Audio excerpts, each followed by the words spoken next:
Makan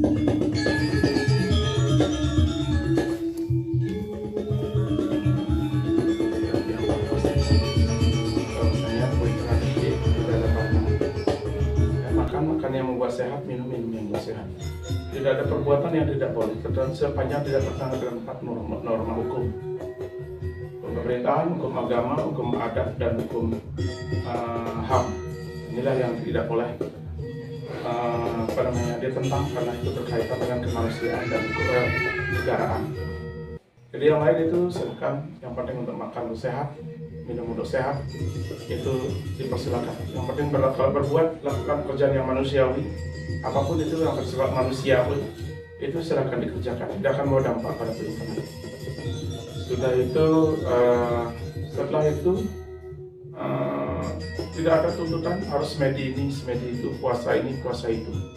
Yang terpenting dipuasakan adalah perbuatan, ucapan, dan pikiran.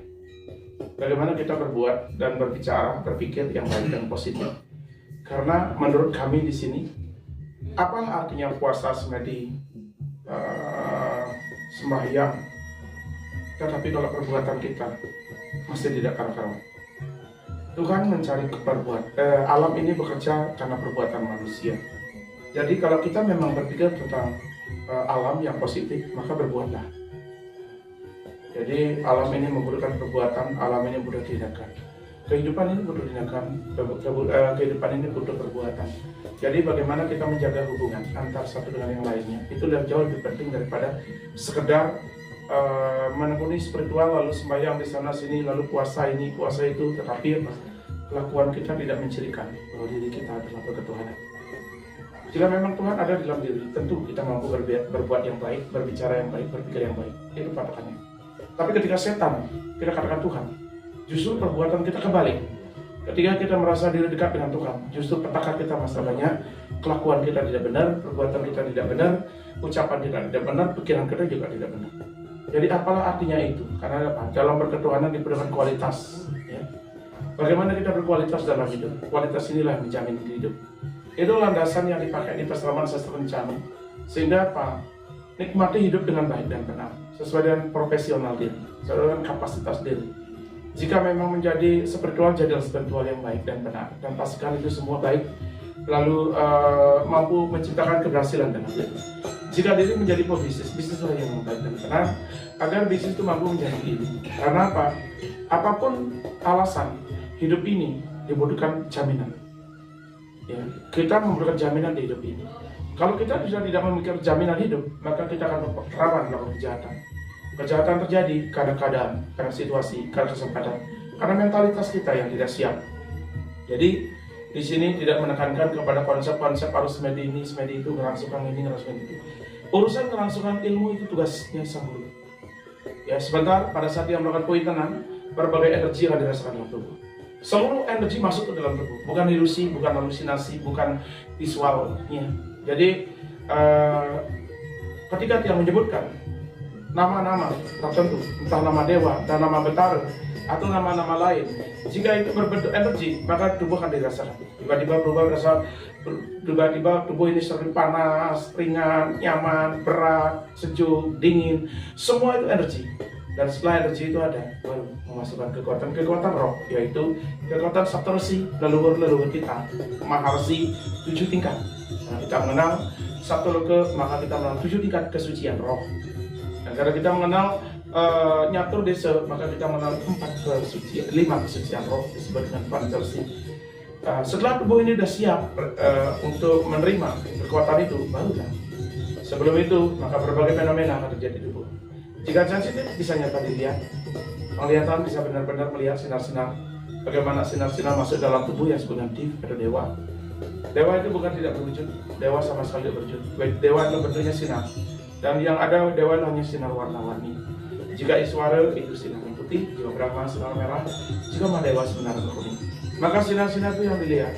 Jadi kalau kita berhalusinasi membuat visual-visual tertentu, maka kita akan melihat berbagai perwujudan. Coba saja, kalau memang visual itu benar. Bathara Wisnu di Bali beda dengan di Jawa, beda dengan di India. Kenapa bisa beda? Kalau memang itu ada. Di sini sastra mengatakan bahwa itu sesungguhnya energi, itu semua sinar. Jadi inilah yang harus kita pahami menjadi orang yang cerdas, cerdas mengelola energi agar energi tidak menyerang diri, baik ini tejo apa pertiwi. Ya, jadi angin api sinar air dan bumi ini supaya tidak mengganggu diri, bagaimana caranya? Karena inilah yang paling petaka di dunia. Bayangkan saja angin ngamuk, api ngamuk, sinar ngamuk, air ngamuk, bumi bergetar, apa yang bisa dilakukan oleh manusia? Masih berartikah sembahyang kita, semedi kita? Masih berartikah sakti kita jika itu bergetar? Jadi tugas kita adalah menselaraskan hidup dengan alam itu sendiri. Jika memang benar bisa menyelaraskan hidup dengan alam, maka mugiastu kita terhindar dari hal-hal yang tidak diinginkan. Kalau sudah bisa menyelaraskan energi 5 unsur itu, baru kita bersinergi dengan roh. Roh ini ada 7 tingkatan, disebut dengan sabda resi. Ya. Lalu ada roh makhluk, roh gaib, roh yang memiliki kekuatan tertentu dengan segala warna-warni kekuatan, dan roh halus yang harus kita hindari agar kita tidak bersekutu dengan roh halus. Roh halus adalah roh yang terjadi yang belum mendapatkan penyucian seperti kita di Bali.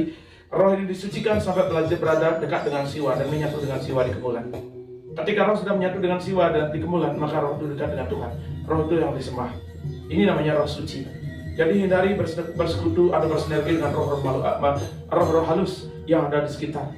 Di sini di Bali, Astungkara, roh halus tidak banyak terjadi. Karena apa? Konseptual keberhasilan kita dalam pengabenan membuat roh halus itu tidak ada. Sangat kecil sekali potensi roh halus itu ada, kecuali orang itu mati dikubur tanpa diaben. Itu baru menjadi roh halus. Kalau sudah diaben, dia berubah menjadi roh suci. Roh suci inilah yang ada di kerajaan dan dekat dengan Tuhan. Karena dekat dengan Tuhan, menyatu dengan dikemulan. Nah, inilah yang harus dipuja oleh orang, harus dihormati oleh orang yang menghormati dan memuja roh ini disebut dengan rohaniawan. Jadi Jeruk karena sebagai pemangku itu rohaniawan namanya. Memuja roh-roh yang ada di kemulan, memuja roh-roh dimanapun ada, yang namanya roh suci, tapi bukan roh halus. Ya. Lalu alam ini ada makhluk, ya, ada makhluk gaib, ada makhluk halus, makhluk suci. Ya. Ini baru bisa disinergikan apabila apa? Badan ini siap secara lahiriah, rohani ini siap secara rohaniah, atma kita siap secara atmania. Jadi badannya, jasmani, rohania dan atmania ini harus benar-benar dan stabil. Tapi sebenarnya triade. Sebagaimana alam menyediakan tiga tingkatan niste madhi utama, tubuh juga memiliki 3 tingkatan. Badan kasar, badan halus, badan atma atau raga sarira, sukma sarira dan atma sarira.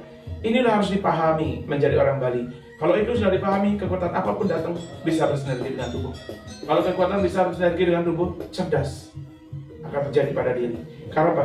Koneksi diri pada roh-roh lain, maka kita menjadi cerdas. Koneksi lain diri kepada energi-energi alam, maka tubuh menjadi sehat. Jangan sampai belajar spiritual lalu sakit-sakitan. Jangan sampai semedi kanda 4 malah sakit-sakitan. Jangan sampai semedi dasar sara malah stres. Itu tidak ada dalam rumus dalil sastra. Karena kanda 4 menjamin manusia itu sehat secara jasmania. Dan bila dengan baik dan benar, dia akan sejahtera secara jasmani. Ya. Sudah itu rohaninya menjamin manusia. Orang Hindu adalah orang roh suci yang lahir pada dirinya. Ya. Jadi rohani yang seimbang, dia akan memiliki stabilitas diri dalam kejiwaan. Ya. Dan atma yang seimbang dalam diri. Orang itu akan memiliki logika yang rasional. Jadi logika dihasilkan oleh atmania. Ya. Kecerdasan dilahirkan oleh rohania. Dan kekuatan dilahirkan oleh jasmania. Inilah konsep hidup Bali yang sebenarnya agar diri tidak salah memahami. Karena apa? Bagaimanapun juga, parameter hidup Bali adalah pastikan selamat setelah kita dekat dengan Tuhan. Pastikan terbuka jalan hidup ketika kita tertunduk oleh Tuhan. Dan pastikan harmonis dalam hidup kita jika memang ada dalam kuasa Tuhan. Nah, sudahkah tercapai hal ini? Nah, ini perlu menjadi pertanyaan besar. Karena itu belajar yang baik dan benar. Jangan ketipu dengan hal-hal yang tidak irrasional. Jangan ketipu dengan hal-hal yang tidak logis. Dalam ajaran kediatmikan, kita baru boleh meyakini apabila terbukti, terkaji, terbukti. Dan kita baru boleh melakukannya apabila ada analisa logika yang rasionalnya. Tidak boleh melakukan yang tanpa analisa. Tidak boleh melakukan yang tanpa rasional. Tidak boleh ada melakukan yang tanpa logika. Jadi analisa logika yang rasional itu landasan untuk boleh dilakukan. Jika sudah tidak logis, jangan dilakukan. Itulah orang diatmika. Dia tidak boleh tertanam di dalam jiwanya asal yakin, tetapi keyakinannya itu hampa, tanpa landasan yang jelas, tanpa dasar-dasar yang jelas. Dia tidak boleh mengikuti hal-hal yang tidak terkaji, teruji, terbukti. Karena hidup adalah sebuah faktual. Hidup bukan hayalan. Hidup bukan ilusi, hidup bukanlah halusinasi. Karena hidup bukan halusinasi, bukan hayalan, bukan ilusi, bukan imajinasi. Maka pastikan hidup itu mengikuti sesuatu yang terkaji, terbukti, dan terevaluasi. Agar bisa mengevaluasi diri. Apakah setelah dekat dengan Tuhan, hidup menjadi lebih baik, atau justru sebaliknya. Inilah yang harus dipahami untuk di Peseraman Sastra Rencana. Sehingga yang di sini tidak menuntut orang harus sembahyang, harus harus puasa. Yang dia tuntut adalah pastikan hidupmu lebih baik setelah melakukan hal-hal yang baik. Pastikan hidupmu lebih sehat setelah melakukan hal-hal yang membuat diri sehat. Apapun itu, jika minuman membuat sehat, minum. Tak ada pantangan untuk minum. Yang penting apa? Kalau bisa menjadi orang spiritual, tidak meminum hal-hal yang hasil curian, hasil rampasan, hasil ngerampok. Tapi minumlah hasil keringat diri maupun keluarga. Siapa yang berkeringat untuk mendapatkan itu, itulah yang dimakan. Itu baru spiritual sejati. Ya, apalah artinya ini tidak boleh, itu tidak boleh. Tetapi ketika dapat dia tidak makan daging dan makan sayur, ternyata sayur adalah hasil curian, tapi dia makan. Itu justru rendah sekali nilainya. Jadi apa? Makanlah yang baik. Makanlah hasil yang dari perbuatan yang baik dan benar. Jadi seperti itu. Kalau minuman ada yang bisa membuat sehat, minum. Tidak ada keraguan. Karena apa? Kesehatan lebih penting. Di dalam badan yang sehat terdapat jiwa yang sehat. Benar. Ya, jangan keliru. Ya, jangan keliru. Dipaksakan diri untuk lapar, dipaksakan diri untuk tidak makan ini, makan itu. Ketika tubuh itu sakit, maka jiwa akan sakit. Roh akan menangis dalam diri, menempati raga yang sakit. Yang terpenting adalah badan sehat. Dan ilmu kedokteran, ilmu medis sudah menjelaskan apa yang membuat diri sehat. Daging membuat sehat, makan hewani. Sayur buat sehat, makan nabati. Maka hewani dan nabati adalah kebutuhan tubuh kita. Tapi jika sudah berumur, kurangilah daging agar tidak kolesterol, agar tidak asam urat. Itu baru benar. Tapi bukan tidak boleh. Jangan sampai keliru dan tulah diri menjadi orang spiritual. Ketika kita ngantar banten, ada sate bunga terbuat dari babi, ada guling babi, ada guling bebek, ada panggang ayam, tapi diri sendiri tidak makan daging itu. Kira-kira lebih tinggikah kita jadi manusia ketimbang betara yang kita puja? Mana lebih hebat kita daripada betara yang kita puja? Kita menghina betara kita. Ya, kita berikan persembahan daging babi kepada betara kita lewat sate bunga. Tapi diri kita katanya tidak boleh daging babi, tidak boleh makan daging babi. Kita berikan panggang ayam kepada betara, tapi diri tidak boleh makan ikan, makan daging. Sebenarnya apa maunya kita? Ini orang Bali jangan sampai kecoh dengan itu. Apapun yang boleh dipersembahkan, makanlah. Yang penting itu untuk sehat, untuk kuat. Karena yang terpenting bagi kita adalah sehat dan kuat, bukan hebat tanpa hebat tanpa analisa, hebat tanpa kajian, hebat hanya di mulut saja. Itulah Bali. Jadi tidak ada hal-hal aneh setelah Bawintan. Ya, tidak ada diri merasa sakti, merasa hebat. Ya, semakin tinggi perwintanan justru diri merasa kosong. Tapi dalam kekosongan itu mau sembahyang, mau tidak tidurlah. Tidak, karena tidak sembahyang ada susah tidur. Ya, Tuhan yang ada saat tidur dan saat sembahyang ada tidak sembahyang, Anda ada dalam lindungan Tuhan. Jika diri ada dalam lindungan Tuhan, maka diri akan aman dan tenang walaupun tanpa sembahyang saat tidur. Sembahyang adalah ungkapan terima kasih kita kepada Tuhan karena diberikan kesehatan. Jadi di sini lebih mengungkapkan bahwa jadikan sembahyang sebagai ungkapan terima kasih. Kenapa berterima kasih? Karena kita diberikan kesehatan, kecerdasan, kita diberikan kemudahan dalam hidup. Jangan sembahyang membawa tangisan, jangan sembahyang membawa keluhan, jangan sembahyang membawa penderitaan, jangan sembahyang membawa berbagai masalah. Karena masalah-masalah itu adalah kuasa setan dalam diri. Jika setan dalam diri, kalau betul dalam diri, maka diri akan kesakitan, banyak masalah, banyak keluhan, banyak penderitaan, banyak cobaan, banyak ujian. Tapi jika Tuhan ada dalam diri, maka diri akan sehat lahir batin dan ucapanmu benar, perbuatanmu benar, pikiranmu benar. Karena Tuhan adalah pencipta kebenaran. Setan adalah sebalik dari itu.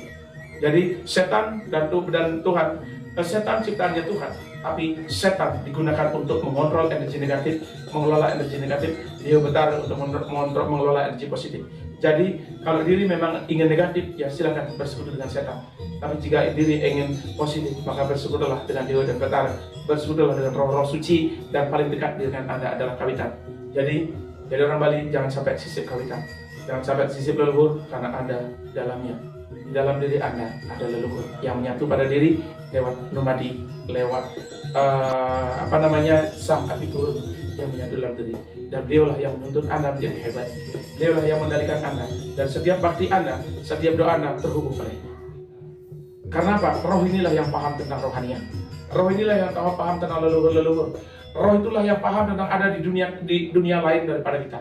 Maka ketika mata kita tidak melihat, semoga roh kita menghubungkan dengan segala kebaikannya. Ya, Atma kita menghubungkan dengan 10 kekuatan sinaran para dewa. Iswaro, Brahma, Mahadewa, Wisnu, Siwa, Masuk, Sangkara, Sambuk, dan Guru adalah terhubung oleh Atma kita. Karena Atma kita terbentuk dari 10 percikan sinar suci Tuhan yang disebut dengan Dasar. Jadi kalau Atmanya seimbang, bagus, maka dia akan cerdas dalam diri. Kalau rohaninya bagus, maka dia akan stabil dalam diri. Kalau jasmaninya bagus, maka dia sehat. Jadi inilah barometer yang tidak boleh gagal di dalam mencarinya. Inilah barometer yang harus dicari, diburu sampai kemanapun. Karena apa? Sebelum kita mendapatkan itu, sesungguhnya kita masih sesat. Ya, jika belum mendapatkan hal itu, Anda masih sesat. Jika sudah mendapatkan itu, baru Anda berjalan ada di jalan Tuhan. Inilah tidak gampang menjadi orang Bali, tidak gampang menjadi orang menjalankan spiritual agar diri menjadi yang terbaik di antara yang paling baik, agar diri menjadi lebih berhasil dari sebelumnya, agar diri menjadi lebih sehat dari sebelumnya. Nanti dampak dari sebuah kewintenan adalah tubuh lebih sehat, pagi baru bangun lebih ringan, pikiran lebih tenang, lebih bersih, daya tangkap otak meningkat, ya, daya serap tubuh terhadap energi dalam lebih sensitif, ya, ucapan-ucapan, vibrasi ucapan lebih bagus. Silakan diuji. Tugas sesio adalah menguji, karena Tiang yang mengalami kajiannya. Apakah semua itu terbukti? Bagaimana ucapan setelah ini? Bagaimana ucapan-ucapan, vibrasi ucapan kepada orang-orang? Bagaimana respon dan respek orang pada diri ketika sudah diminta? Dan bagaimana kesehatan tubuh setiap hari? Bagaimana ketenangan diri menghadapi semua masalah? Maka jika tidak diuji, dibuktikan, bagaimana bisa mungkin tahu hasilnya? Jadi tugas murid adalah membuktikan apakah setelah hari ini semua menjadi lebih baik, lebih sehat, lebih cerdas, lebih cerah, lebih maju, lebih terbuka. Itulah tolak ukurnya. Jika itu tidak tercapai, berarti masih ada kesalahan. Diskusikan dan konsultasikan sampai itu ketemu. Jangan diam. Dan jangan mencoba-coba melakukan analisa-analisa, penafsiran-penafsiran. Jika belum tahu kaji uji bukti dan evaluasi, belum tahu analisa logika rasional, spiritual tak semudah membalik tangan. Spiritual tidak semudah janji-janji orang spiritual. Spiritual tak semudah membaca lontar, tak semudah baca Weda. Spiritual penuh pembuktian. Jika terbukti, maka itu benar. Maka jika tak terbukti, itu sesat. Titik. Yang tidak suka dengan argumen-argumen yang tidak bisa dipertanggungjawabkan hasilnya. Karena apa? Seorang guru yang sebenarnya adalah mampu membentuk hal yang negatif menjadi positif, yang kurang baik menjadi lebih baik, yang sakit menjadi sehat, yang stres menjadi tenang, dan yang susah menjadi lebih mudah. Jika itu tidak tercapai, berarti apa? Berhenti dan tenangkan diri, evaluasi diri dengan baik dan benar. Karena apa? Apapun alasannya, dekat dengan Tuhan, barometer menjadi landasan untuk dijadikan tolak ukur diri. Bisa dipahami kan? Ya. Dan itu yang Tiang sampaikan agar sebagai salah pembuka dari Tiang. Semoga bermanfaat. Sebentar lagi setelah Tiang melukat, ya setelah melukat lunas parugahan batu kawitan. Mohon agar diizinkan untuk membuka diri, diizinkan untuk memasukkan kekuatan-kekuatan, dan semoga beliau menjadi kuat memegang diri, menuntun diri. Karena apa? Kehebatan paling hebat di dalam diri bukan Brahma Wisnu Siwa, tetapi roh yang ada di diri. Kapan roh itu keluar? Ada gila. Ya, makanya ada roh. Ketika orang gila, jadi kenapa ada orang gila? Karena kemasukan roh lain di dalam diri. Benar ini. Maka ketika roh Anda tidak ada dalam diri Anda akan gila. Begitu pentingnya roh. Ya, kalau sudah gila, Brahma Wisnu Siwa, Bayu Sabda tidak akan berguna. Ya, kalau roh itu sampai tergantikan oleh roh lain, Bayu Sabda tidak akan berguna. Ya, ngerurah lembu penungun karang dan sugeng tidak akan berguna. Kemuliaan Anda tidak berguna, Batara Guru tidak berguna, Batara Siwa tidak berguna, Sanga Tiga tidak berguna ketika roh Anda pergi, karena Anda berubah jadi gila. Kalau sudah gila, koneksi positif tidak bisa. Karena itu pastikan rohaninya stabil, pastikan rohnya menjadi damai, dan pastikan roh ini bisa bersinergi dengan kekuatan itu. Roh ini akan berdaya guna apabila roh ini positif. Maka Bayu Sabda hidup akan berguna bila roh ini bagus. Brahma Siwa Siwa Sadu Siwa Brahma Siwa akan berguna. Batara Guru, Adi Guru, Prasa Guru akan berguna apabila roh Anda hebat. Jadi tugas kita adalah bagaimana menciptakan roh ini positif dan baik. Kalau sudah itu terjadi, barulah semua berdaya guna. Tapi kalau sudah itu tidak bisa dimaksimalkan fungsi roh dalam diri, maka kita pasti gila. Kalau sudah gila, semua harapan hilang. Walaupun sehat secara fisik, tidak sehat secara jiwa. Ya, kenapa ada orang berbainan? Kenapa ada orang kerasukan? Kenapa ada orang kalanan? Kenapa ada orang kesurupan? Itulah dampak dari masuknya roh lain atau masuknya makhluk lain dalam dirinya dan mengusir roh diri sehingga hilang kesadaran. Jangan sampai anggota keselamatan satu bencana bisa terjadi hal itu, karena itu sangat tidak baik dampak bagi diri. Karena apa? Kita belajar tentang kesadaran, sadar bahwa diri manusia adalah paling tinggi di antara ciptaan Tuhan. Jika memang paling tinggi dalam ciptaan Tuhan, seharusnya manusia yang mengatur semuanya. Ya, benar ya. Tapi sudah nggak kita melakukan itu? Nonsen. Kita masih banyak pemuja-pemuja berhala, pemuja-pemuja setan, pemuja-pemuja berhala. Karena apa? Karena kita justru memiliki kualitas lebih rendah dari itu. Lalu kita ketergantungan dengan hal-hal berhala itu. Karena itu mulai saat ini berpikir yang baik, belajar berpikir yang baik, belajar berbuat yang baik, belajar berbicara yang baik sebagai identitas untuk mengenali diri Anda dekat dengan Tuhan. Ya. Segitu yang saya sampaikan. Ya, setelah itu nanti setelah dialogkan melalui izin, baru kita akan mulai tenangnya. Ikuti apa yang saya sampaikan, dengarkan dengan baik. Tubuh boleh bergerak seperti ibu, boleh bergerak seperti apapun boleh. Kalau nanti lelah, jangan khawatir, jangan dipaksakan lelah itu, supaya pikiran tidak mikirkan lelah. Karena tubuh ini tidak akan menuju Tuhan. Tubuh ini tidak akan terhubung dengan Tuhan. Yang terhubung dengan Tuhan adalah jiwa dan rohani diri. Jadi jiwa dan rohani kita dikendalikan oleh pikiran kita. Maka pikiran kita mengendalikan jiwa dan rohani kita akan terhubung dengan Tuhan. Badan boleh bergerak, lelah, lakukan, ada lelah, ada nyamuk, hilangkan agar pikiran kita tetap konsentrasi. Karena tidak ada orang yang bisa fokus di saat banyak masalah dan dulu terjadi. Kalau dia masih bisa fokus katanya, karena di saat udah lelah dia rasa omong kosong. Kecuali orang itu mampu berkusukmo, melepaskan jiwanya dengan raganya, lalu apapun yang terjadi raganya tidak bisa dirasakan. Kecuali bisa begitu. Tapi untuk bisa begitu ribuan banding satu. Ya. Yang paling bagus adalah jadi manusia normal. Jika lelah bergerak, ya, apapun itu, kaki lelah bergerak, itu tidak akan membawa pengaruh. Buka mata, pejamkan mata, reaksi sama, tidak ada berubah. Karena apa? Tuhan adalah energi. Energi tidak mengenal pergerakan. Energi akan tertata dan masuk ke dalam diri, menyembuhkan diri. Itulah efek daripada pointenan. Jadi tidak ada hal-hal yang aneh-aneh yang dirasakan. Ya, yang ada adalah lebih sehat, lebih terbuka, lebih cerdas menangkap, lebih ringan dalam berpikir, semoga lebih harmonis dalam kehidupan. Apalagi sudah sebentar ada tambahan pointenan Sumerati. Ya, karena diri sebagai pengayah harus mampu, harus diikat dengan Sumerati agar lebih rukun dan damai, lebih selaras energi positif dan negatifnya, maskulin dan feminin. Ya, itulah dampak dari kalau orang pointenan berpasangan begini, pasti dia tambahin pointenan Sumerati dengan tujuan agar apa? Terjadi keseimbangan antara suami dan istri. Kehebatan suami ada di tangan istri, kehebatan istri ada di tangan suami. Tidak ada kemandirian yang sempurna dalam hidup rumah tangga. Kesempurnaan itu hanya terjadi bila kerjasama. Kerjasama dalam sastra disebutkan dengan kekuatan Sumerati. Yang perempuan lemah lembut, yang lakinya tegas dan perkasa. Itulah filosofinya. Ya, jadi sebentar ada tambahan itu kalau sudah pointenan seperti ini. Itu untuk mengoptimalkan dengan harapan ke depan lebih rukun dan damai bersama siapapun. Pointenan Sumerati akan berpengaruh pada anak. Jika anak temperamen, besok silakan cuci. Siapa anak-anak yang temperamen yang kurang hormat dengan orang tua, besok silakan dirasakan.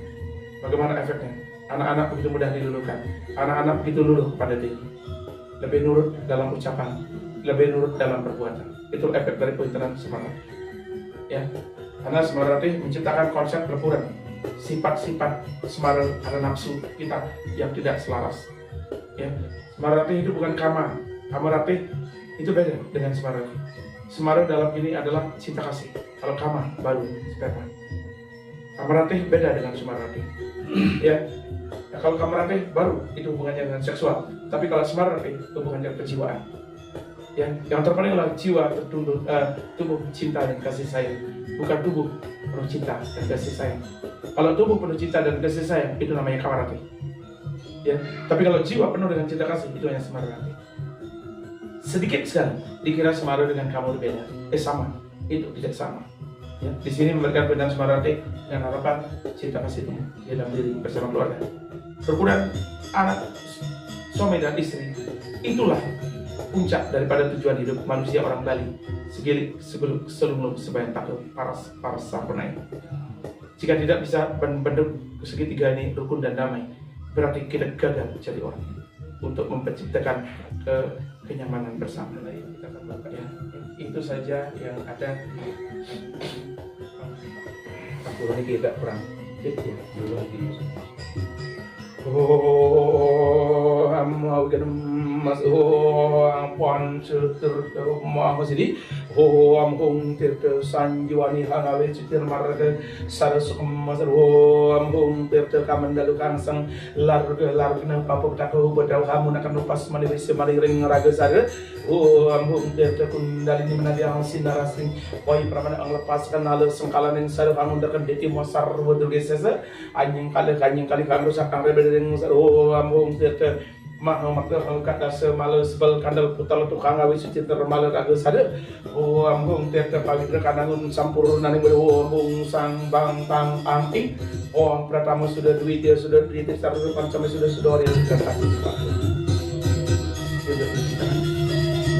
oh am garu apa besar oh am garu apa besar oh am garu apa besar